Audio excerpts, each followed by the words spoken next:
Hello అండి, అందరికి నమస్కారం. టుడే టాపిక్ ఏంటంటే అసలు మన భారతదేశంలో ఏం జరుగుతుంది? పుల్వామా అటాక్ లో సైనికుల మీద, పాల్గామ్ అటాక్ లో టూరిస్టుల మీద, ఇప్పుడు రీసెంట్ గా ఢిల్లీలో బాంబ్ బ్లాస్ట్ లో సామాన్యుల ప్రజల మీద టెర్రర్ అటాక్స్ అనేది జరుగుతున్నాయి. అసలు ఈ టెర్రర్ అటాక్స్ అనేది ఎందుకు జరుగుతున్నాయి అంటే పాకిస్తాన్. మీరు విన్నది కరెక్టే.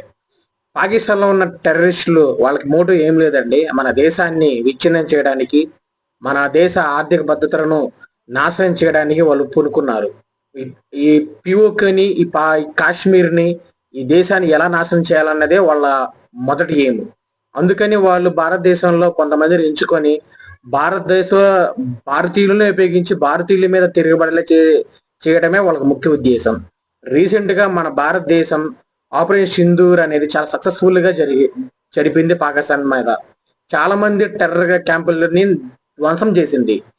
కానీ అందులో జైష్ మహమ్మద్ అనే టెర్రరిస్ట్, ఒక కరుడు గట్టిన టెర్రరిస్ట్ ఫ్యామిలీ మొత్తం చనిపోయారు. కానీ ఆ జైష్ మహమ్మద్ ఒక్కడే మిగిలాడు.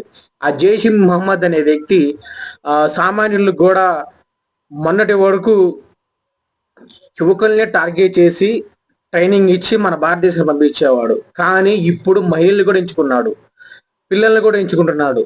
రీసెంట్ గా మన భారతదేశంలో ఢిల్లీ బాంబ్ బ్లాస్ట్ లో ఒక డాక్టర్ని ఎంచుకొని ఒక ఆర్డిఎక్స్ ద్వారా ఒక బాంబ్ బ్లాస్ట్ అనేది చేర్పించారు. ఇది దాదాపు 20 మందికి పైగా చనిపోయారు.